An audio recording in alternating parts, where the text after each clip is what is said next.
the body within the soul. Right. But that's pretty vague, I think. Like, when you say mind, does that include the higher mind, or is it just the physical mind? And as a healer, like, my experiences definitely would agree with the idea of the mind existing with, like, the physical mind existing within the body. That much seems very clear. But logically, I still grapple with that one, because our physical health is so impacted by the beliefs and definitions that we have in our mind. So it would appear that the body is subject to the mind, even though I know that can't be, that the mind has to be subject to the body. And I would love some great examples, or at least one good example, of how the mind is subject to the body. That would be helpful. Please comment. Thank you very much. All right. Well, in some cases, you're accurate, and in some, you're sort of mixing your metaphors. But to start simply, often, in most cases, when we say body, mind, and spirit, the spirit part is what represents the higher mind in that definition or in that example.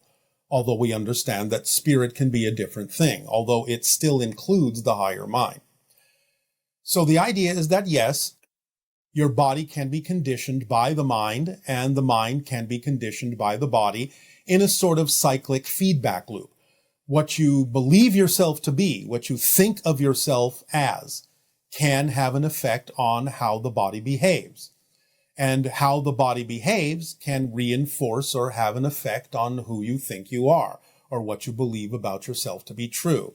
So that kind of works in tandem with one another.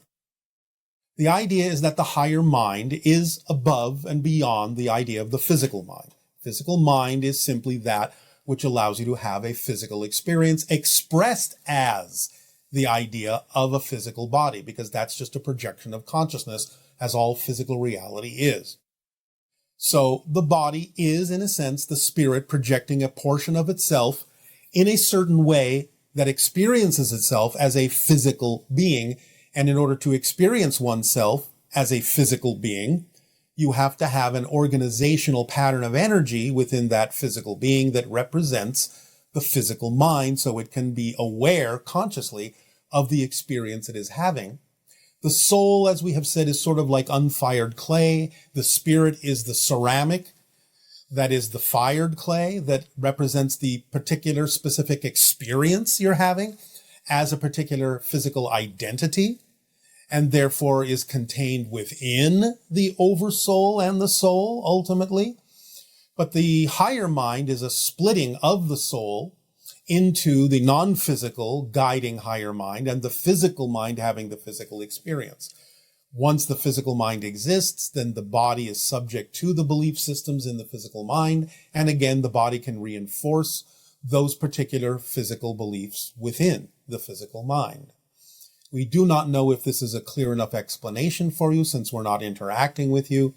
But generally speaking, you have the oversoul, the soul, splitting itself into the non-physical higher mind, then the physical mind, which then can have an experience of creating the spirit that is then once again taking that specific physical life experience and incorporating it back into the soul's experience and feeding that back into the oversoul's experience, which feeds it back into all that is. Hello, Bashar. And to you, good day. So nice to connect with you again. Thank you so much for this wonderful opportunity. It is our passion and our pleasure. Please speak up. Sure. I also want to thank you for that monologue. My heart is definitely racing after listening to that. Oh, all right. I had some questions for you that are a little off topic, if that's okay. All right. That's all right.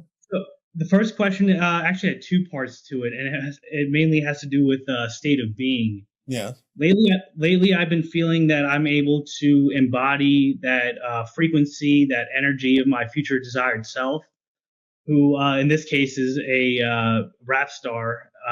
That's one of my biggest dreams is to be a successful rap star one day. All right. Now, one moment. Let me stop you. Sure. If rap is your passion, don't add all sorts of insistences or conditions on how that needs to express yourself when you use the word successful. Okay. Because the meaning you may be giving that may not be, it may be, but it may not be the meaning that actually serves you. So you are successful when you are simply expressing your passion in any way, shape, or form. Don't necessarily limit it by putting conditions on what you think being a successful rap star looks like for you. Watch your insistences. So I'm really glad you said that. Is that maybe my negative ego coming into play, thinking that it's mostly your training. It's mostly your training saying, well, this is the only way that can actually look. Just relax that definition and be open to the idea that there may be other ways in which that can be represented as successful. You don't know. Just because I can't imagine it doesn't mean it's not, there's not some higher, maybe reality. You use what you can imagine. You use what representation you do have as a way of getting you excited, but you drop that particular representation and stay in the state of being to allow the higher mind to bring you the way that actually works best for you. And it might be what you envision, but it might not be. So don't limit it by insisting on the particular way in which you've been taught to think. Just use it to your advantage to get you excited, but don't insist on that picture because it could happen some other way that could be many times better. Yeah. Again, I'm really glad you said that. It feels like I've heard you say in the past it's about state of being. Yes. And it seems like I keep making my goal or my state of being conditional on on having it to look like a certain thing in order for you to determine that you have been successful. Let me put it to you this way through an example. Okay. Let's just say all of a sudden synchronicity, and I'm not saying this is going to happen, I'm just opening your mind up a little bit. Sure. Let's say synchronicity suddenly brings you an opportunity to arrive at a children's hospital. And in that children's hospital, you do your rap for those children to allow them to feel more excited, more healthy, more uplifted. Now, what if that's all it turns out to be? Would you not know that you would still be getting absolute joy out of that, even though it's not traditionally what many people would think of as a traditional music career? Right. So, no, I absolutely, yeah. All right. So allow for different ways in which you could be of service by expressing your joy and your passion and your gift. I'm not, again, saying it has to limit itself to any one way. You may be doing it 12 different ways. But the idea is that if you only insist that one way is the way, you will never experience the idea of the 11 other ways it could also be. That's deep, Bashar. I'm really glad. My follow-up question to that is like irrelevant now, but I'm trying to process what you just said. It's not that difficult. You understand the concept that I'm telling you. Yeah, I think it comes down to this fear that I have. Actually, I have a couple fears, but one is that, I'm going to follow the formula, act on my passion, make music, and then I'm going to be 40 years old one day, living under a bridge or something. And well, that's extremely interesting that you would pick that kind of a scenario as the logical outcome of following your passion, which means you have a completely contradictory definition of what your passion is all about. Because you're saying, if I follow my passion, something that's not representative of my passion might happen. That's an absolute impossibility. Or even if it did happen physically that way, it would actually be representative of your passion and you wouldn't mind it. So the idea is to trust that the state of being will express itself through any outcome that is truly representative of your passion, no matter how it looks. What if living under a bridge for a day, a week, or a year actually improved your ability to deliver your rap songs, because now you've experienced a slice of life that allows you to go deeper in the content that you will share with other people? Would that not be part of your passion? I'm definitely starting to see what you're getting at. All right. Very, very enlightening. Yeah, I guess, and then it goes to another fear that I have of actually making it, big one day, and then it feels like, yes, you can't handle it. Yeah, maybe just like every move I make would be under a microscope, and then so what? So what? Yeah. So what? That's your mantra. So what? Because again, if you understand that you are truly in alignment with your passion, whatever it is that happens is going to be an expression of that and will actually feel correct. Now, if it doesn't feel correct, that gives you the opportunity to examine the fear-based beliefs within you to make sure you actually are following your passion, because maybe you took another course that really wasn't representative of it, and the feeling is guiding you back into the true path for you. Or again, it gives you the opportunity to let go of that fear-based belief so that you can truly feel where you are as being representative of the outcome of your passion. I feel like on either case of either of those fears, those two extremes, the underlying fear is just embarrassment or maybe like feeling humiliated or something, making a mistake. So definitely something to... All right, but if you make a mistake, isn't that something you can learn from and do differently next time? Right, especially if I define it in the most positive light possible. Exactly. How you experience anything is how you define it. Nice. So I'm not saying you suddenly recognize negative things as positive things. I'm saying you recognize that even when something is generated by a negative experience, you can still get a positive experience from it if you stay in a positive state. Remember, that is one of the stages of the formula. You stay in a positive state no matter what happens, so you can get the benefit out of it. Right. Otherwise, you'll only experience the negative side of it by defining it in a negative way. Oh, this shouldn't have happened. I did something wrong. This doesn't belong in my life. I'm not capable. I'm not good enough. I'm not worthy, blah, blah, blah. And then if that's what you prefer, then that's what you'll get. Right. Awesome. So glad you said that, Bashar. Thank you so much for your time. It is our passion and our pleasure. Really appreciate it. Till next time. Good day. Good day. Something peculiar about my cats. They seem to be connected to one another. Now, my cats are not cats. They truly guide me. They truly help me. They're just magical. And I was wondering, do animals, and then especially cats, have an oversoul, just as we humans have?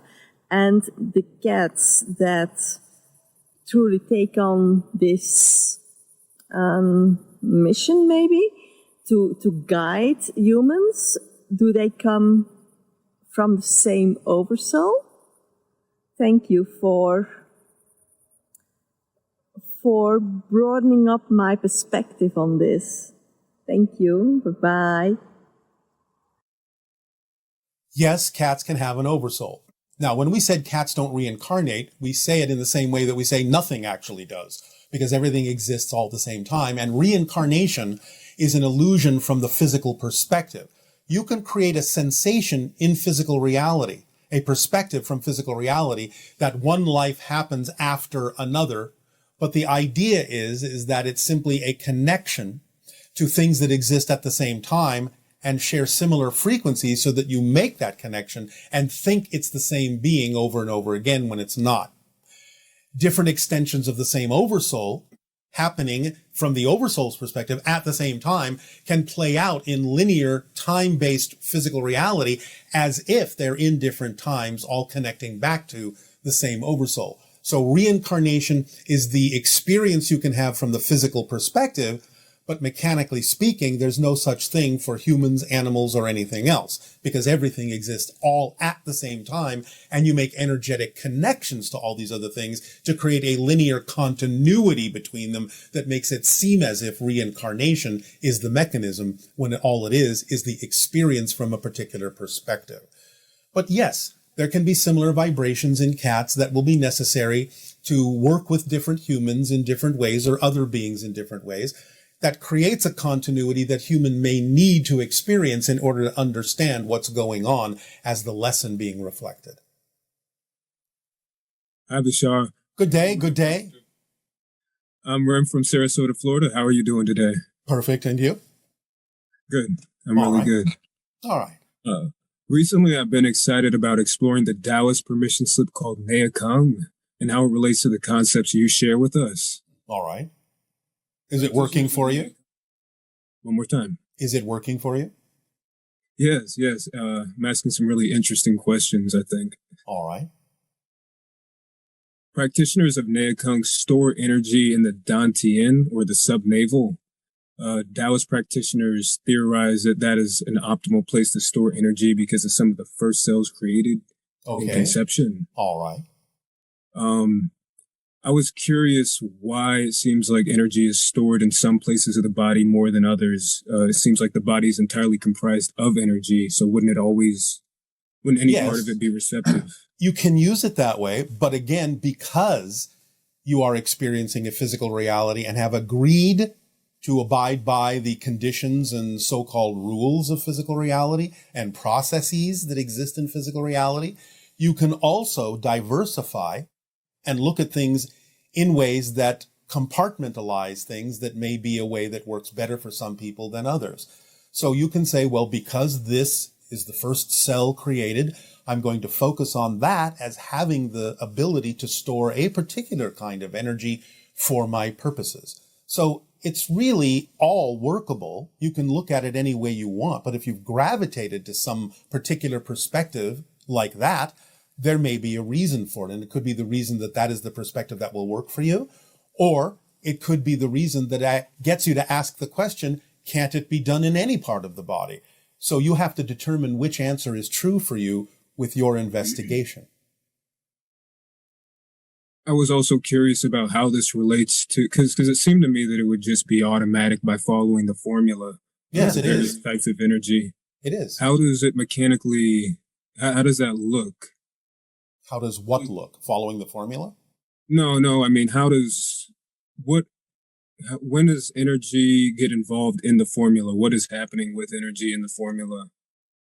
Your energy overall is raising its frequency so that you can become a more sensitive receiver and an antenna to higher frequency information from the higher mind, from spirit, from other dimensional beings that can help guide you in figuring out what techniques, what permission slips work best for you. Okay. And so there's another thing too, like the idea that where attention goes, chi flows, and attention is the first primary factor, and then chi is a secondary factor. Yes, well, the idea is exactly the same thing as acting on your passion. That's your focus. And when you act on your passion, all the energy of your being goes into becoming the driving engine, the organizing principle, the path of least resistance. That's the same thing in different terms. Oh, okay. And is intention related to attention? When you follow your passion, where else would your attention be? But I mean, intention. Where else would your intention be? If you're following your passion, you simply don't have an intention to do anything else at that moment. That's what we mean by it becomes the driving engine. How do you discern intention from expectation? Expectation in its negative sense is insistence. Okay. So intention is just positive expectation. Intention is just it's just the way you focus your energy by following your passion. Yes. Okay. Does that help? Yes, absolutely. All right. My last question is, what happens when we get goosebumps? Let's say we hear a meaningful speech or there's a change in music. What causes goosebumps for us in that way? You are aligning with the frequency and all of your little antennas perk up. Oh, okay. Okay, thank you. That's all. You are very welcome. Have a good day. You also.